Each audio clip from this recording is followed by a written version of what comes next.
I am so pleased to be here today with so many amazing Kansas women. I am inspired by your energy and deeply humbled to have your support. You know, Kansas has a long line of proud, hardworking women who have changed history.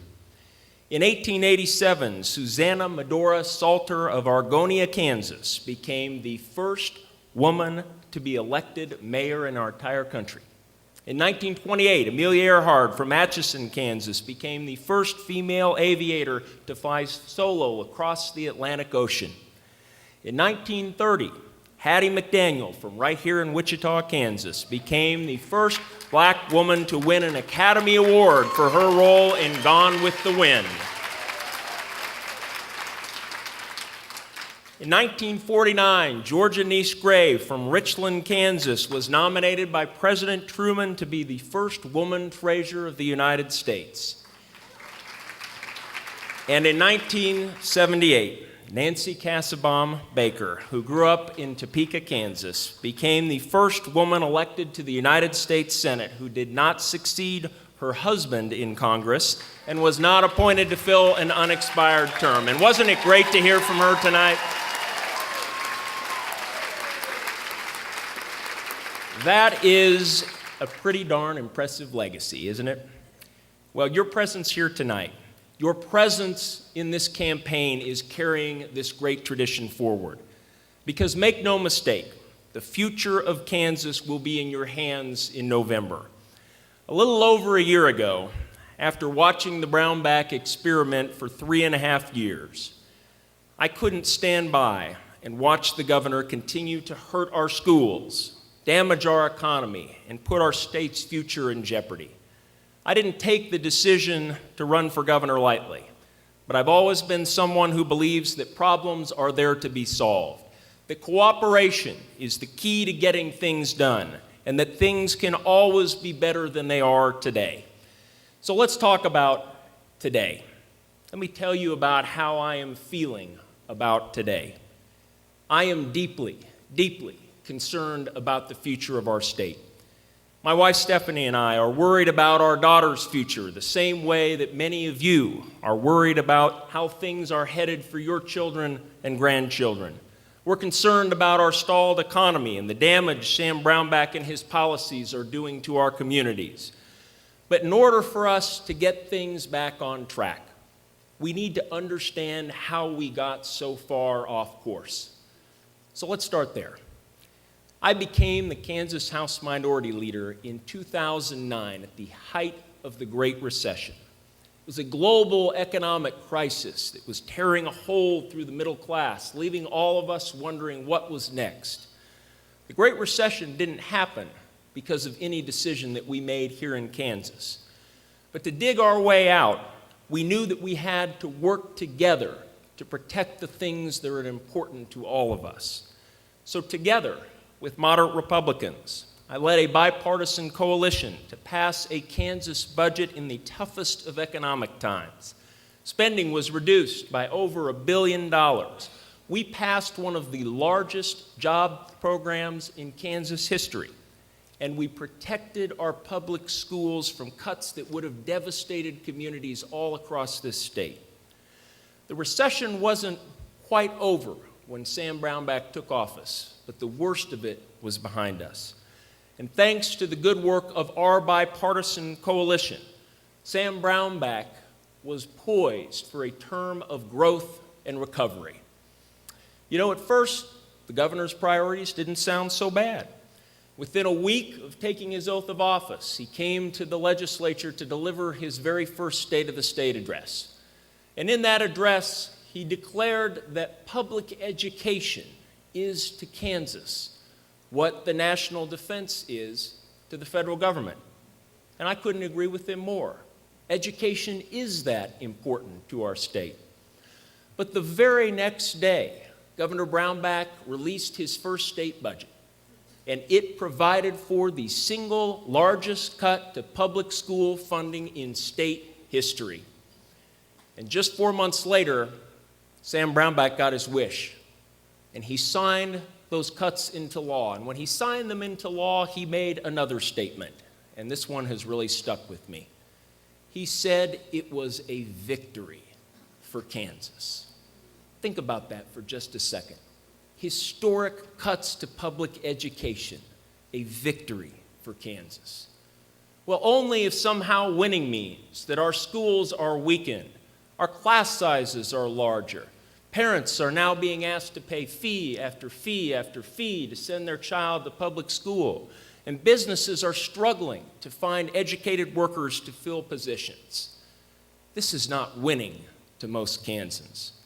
Everywhere I have traveled, I have met Kansans troubled by the governor's cuts to our schools. That's because they know what you and I know. They know that we have a moral obligation to provide our children with the very best public education possible.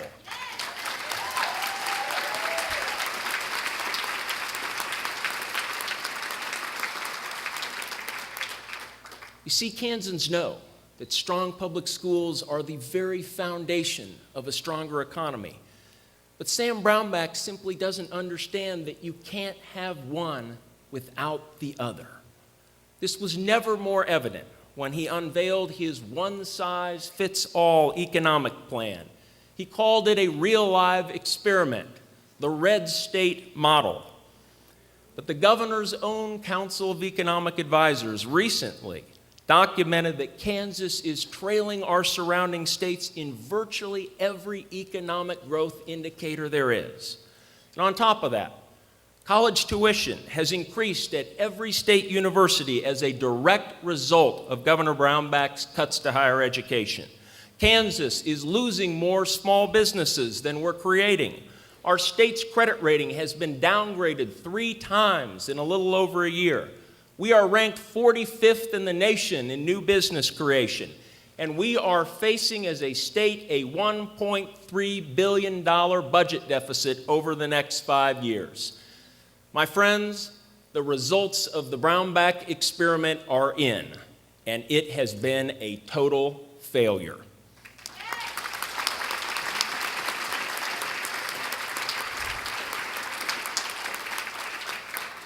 But when Governor Brownback was recently asked what his main priority would be if he gets a second term, without hesitation, he said, hit the accelerator on what we're doing. How will we ever restore funding to our classrooms if we hit the accelerator on deep cuts to education? How will we ever get our economy performing above the national average if we hit the accelerator on credit downgradings and businesses closing shop?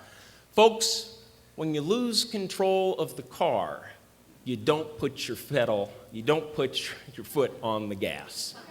That is common sense. There is no doubt that Kansas needs to go in a new direction, and we need to start heading there right now. We can't undo this mess overnight, but we can restore common sense leadership. And to do that, we've got to get back to the fundamentals, back to our priorities.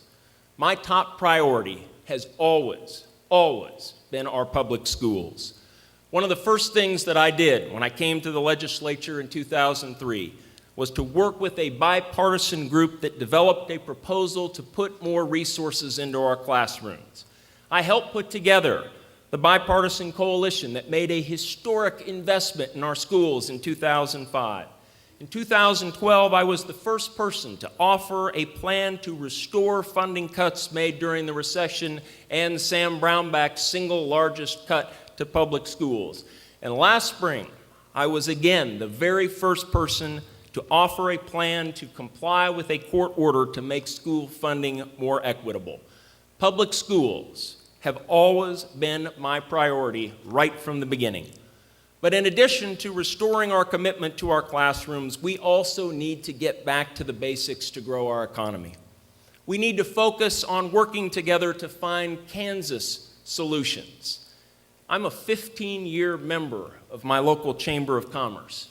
I have been a strong advocate for private sector job creation, and I have supported millions in responsible, targeted tax relief to benefit both businesses and families, including tens of millions of dollars in property tax relief.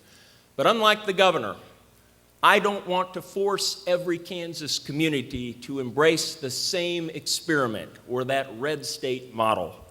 I understand that the needs of Johnson County are very different than the needs of Johnson City. And I'm going to listen to you so that together we can find Kansas solutions that work for you in your community. And the only way that we are going to be able to find those Kansas solutions is by bringing Kansans together. That is why I am so proud that over 100 current and former Kansas Republican elected officials have endorsed our campaign, from school board members to legislators to Republican Party leaders.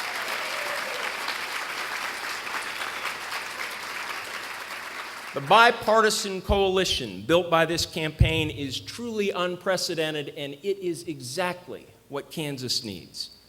But I must tell you that my commitment to bipartisanship spans far beyond a political campaign. I was raised to be a good neighbor. I learned to serve others first. And I have always felt that leadership is about empowering others and finding solutions, not winning the argument. Politics simply should never come before people. Throughout my 12 years in the legislature, I have been the kind of leader who is willing to sit down and listen and work with anyone, no matter what their party affiliation is. Because when it comes to our children and our schools, when it comes to creating jobs and rebuilding the middle class, party labels simply should not matter.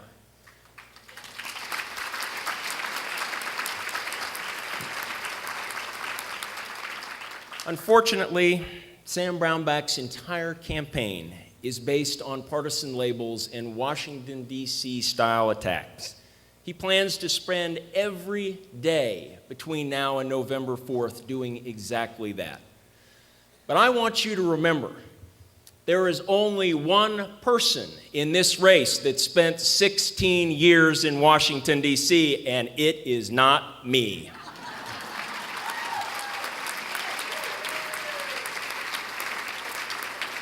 Only one person in this race has an open presidential campaign committee, and it's not me. And only one person in this race turned our state into a science lab, hoping to take his experiment to the national level, and believe me, it is not me.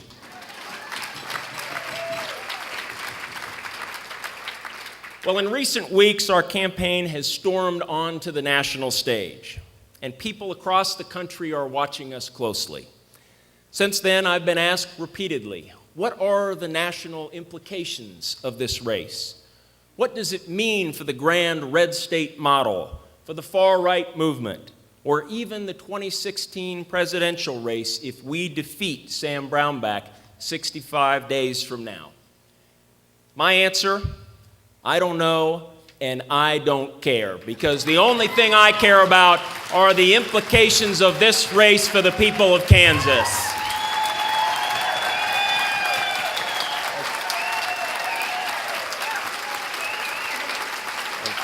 Thank you. Thank you so much. Thank you.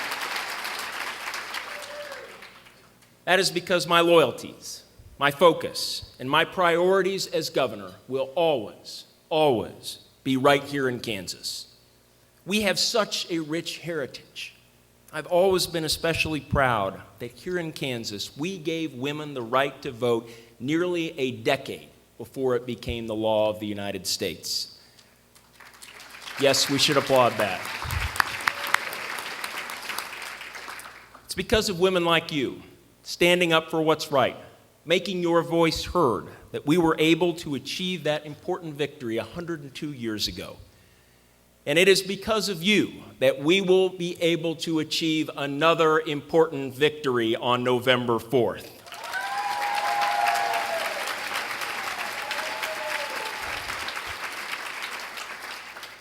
There is no doubt in my mind that we cannot win this election without you.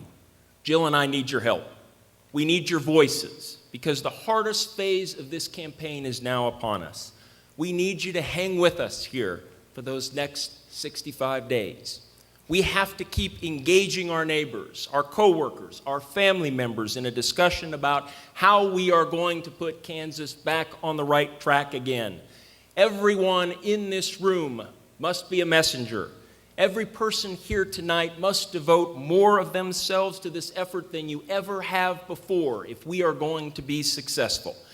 And don't ever forget, there is so much to fight for. Our state, our home, our children. I take a lot of pride in being a Kansan. I was raised here. I'm the son of 2 teachers. I'm a husband and a father. My wife and I are raising our 4-year-old daughter here. I can't promise that we'll always agree on everything, but when I'm governor, it will be my goal to listen more than I talk, to negotiate, not dictate, and to build consensus rather than sow contention. I will always remember that the seeds of prosperity are planted at the schoolhouse door, and I will always seek bipartisan cooperation to meet our challenges. This is my vision for Kansas.